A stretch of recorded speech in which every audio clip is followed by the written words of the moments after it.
If you hear any purring in the background of this video, it's just my cat, who's really desperate for some attention.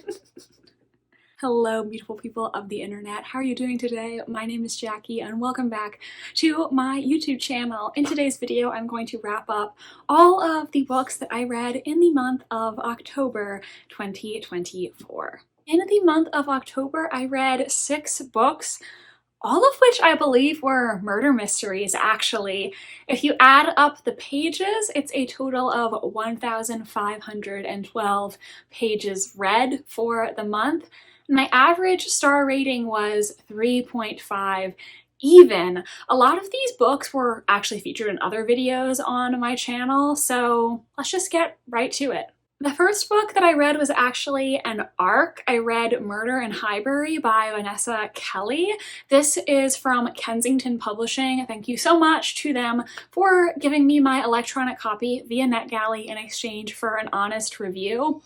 If I had to give this a rating, I would probably say a solid 3 stars, where I think it was good, but just like, in terms of rating, I decided to give this book a 3-star because I did enjoy it and it is something that I would recommend to Emma fans. But personally, the reason I didn't give it a higher rating is because the murderer ended up being the person who I thought it was all along, so that was slightly disappointing. This is a murder mystery sequel to Jane Austen's Emma, where Emma, now Emma Knightley, ends up having to solve a murder after Mrs. Elton, the vicar's wife, is found dead, with the local constable and coroner setting their sights on one of Emma's friends, who she is sure could not be the murderer. She knows that she has to find the real killer. What I think is really enjoyable about this book is getting to see Emma and all the other characters from this book in this really fun, cozy mystery setting. I really loved all the Emma and Mr. Knightley bits. They are one of my favorite Jane Austen couples. So if you love Emma, I definitely think this book is worth checking out. The murder mystery wasn't the most satisfying to me personally, just because, like I said, the murderer is the person who I set my sights on very early. Not really for any specific reason, just because in my heart, that's who I felt like made sense. Like I just had a vibe, if you know what I mean. So it's not like it was the most obvious heavy-handed foreshadowing. I just had a vibe the entire time, so I kind of wish that it could have been somebody else, but I mean, if you really love Emma and you think this sounds good, I do think it's worth checking out. Next, I read 3 classic mysteries for the vlog I did on reading the other queens of crime. So you may know that Agatha Christie is commonly referred to as the Queen of Crime, but actually back in the 20s, 30s, that classic crime era, there were other female crime authors who were also referred to as the Queens of Crime alongside Agatha Christie. So for this vlog, I read books by all of them. I will try to keep this somewhat brief since obviously you can go watch that vlog for all of my thoughts. I will link that in the card if you want to check it out. First, I read A Man Lay Dead by Ngaio Marsh, and I gave this a 3-star. This is the first Inspector Allen mystery,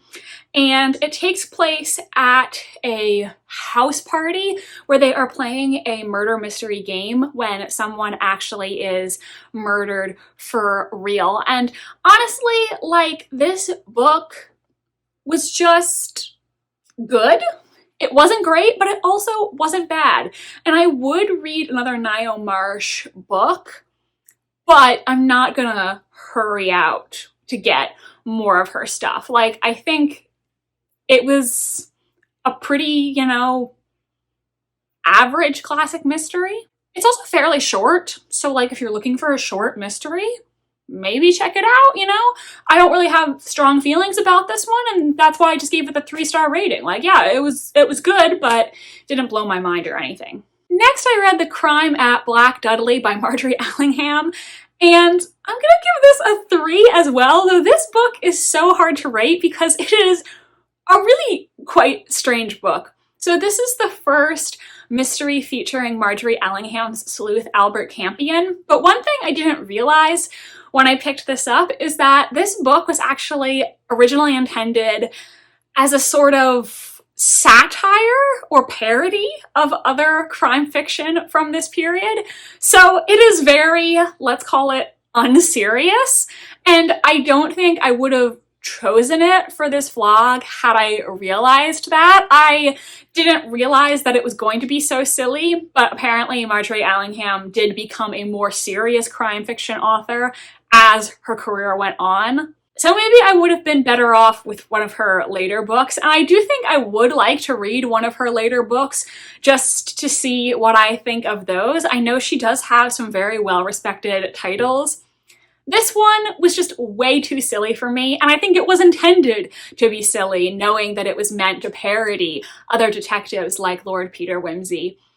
I just found myself so many times while reading this not able to take anything seriously. The suspension of disbelief was very high, and that just didn't really work for me because I don't really like over-the-top parody or things like that. I like very subtle satire, but nothing too blatant. So I just don't think this was really my thing. Maybe other people would find it funny, like if you like really weird, zany, satirical humor, maybe this is right for you. And there definitely were a couple lines that I thought were really clever. It just wasn't the vibe that I was looking for. It wasn't what I thought it was going to be. And lastly, for that vlog, I read Whose Body by Dorothy L. Sayers. You know, I just realized that I physically have all these books and I didn't bother to hold any of them up in this video. Oh well, too late. I'm gonna put them on the screen. Past Jackie should have thought this through. Whose Body is the first Lord Peter Wimsey mystery by Dorothy L. Sayers, and I gave this a 4-star. I really enjoyed this, and I'm so excited to read more from Dorothy L. Sayers.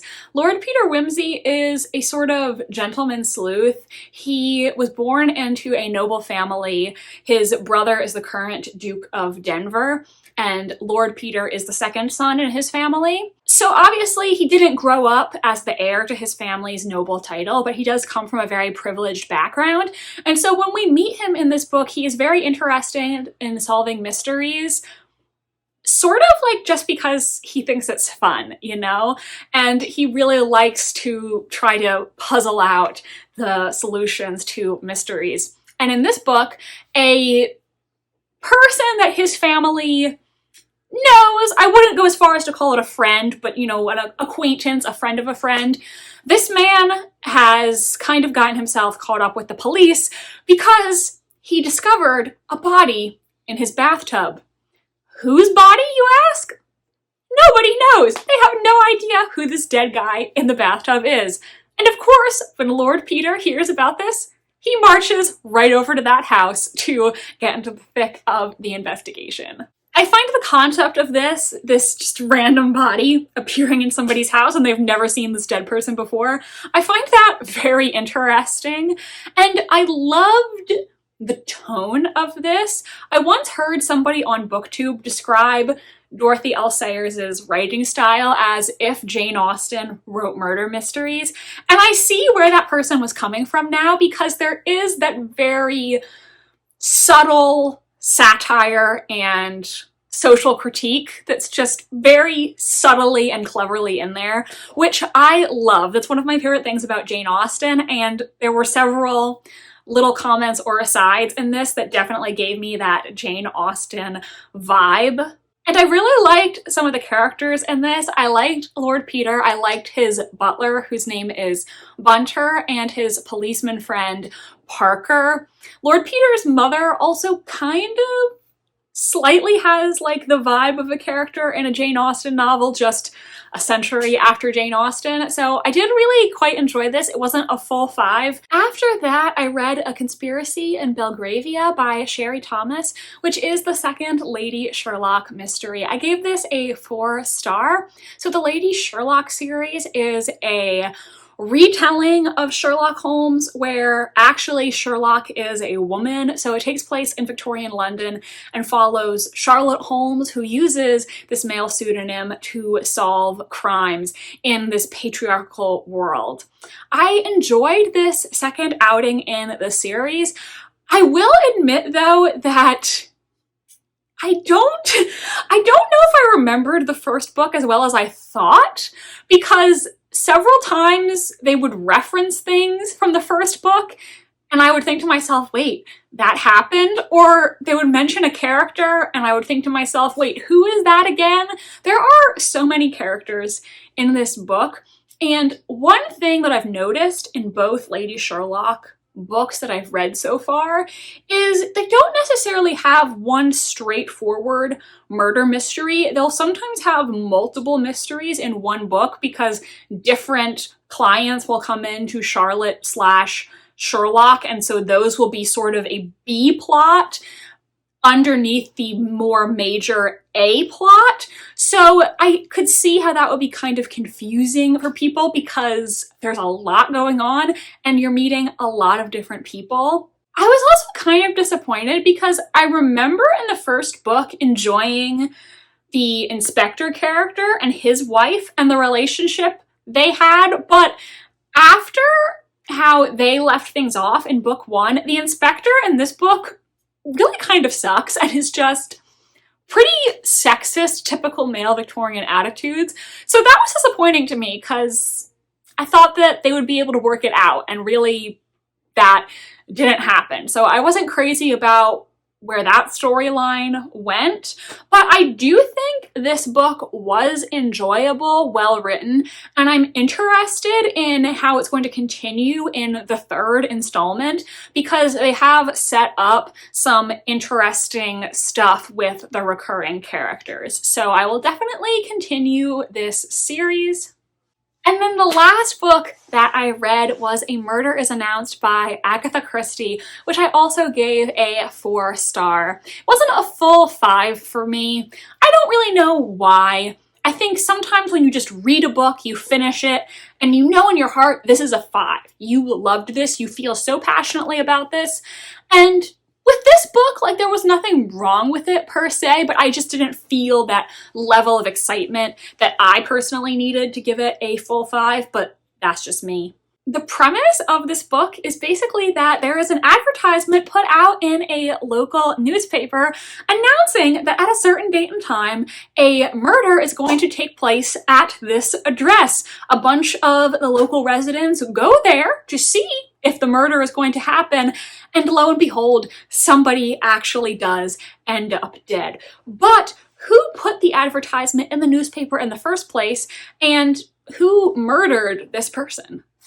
So this is a Miss Marple mystery, and I was trying to solve this on my channel with my subscribers. I will link part 1 of that video series in the card, so go watch that to see if I will piece out the mystery. Spoiler alert, I did guess whodunit correctly, but I have to say, I was not disappointed. I was actually really excited that I was right.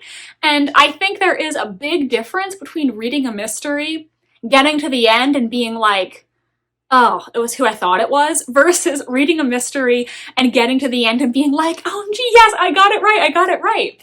And I think the reason that this was still satisfying, even though I guessed correctly, was because I think the clues were very clever and in some cases very subtle.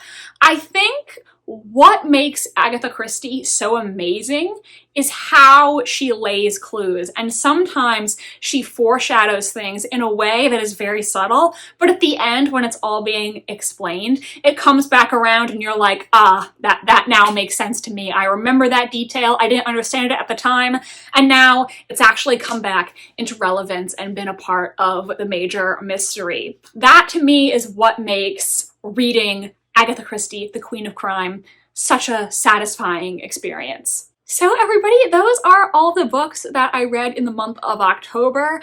I also started reading Dracula by Bram Stoker in October for Halloween. Did not finish it by the end of the month, so that is going to be in my November wrap up if you were eagerly awaiting to hear my thoughts about that. I hope that you enjoyed this video. If you did, please do give it a big thumbs up. That really does help me and my channel.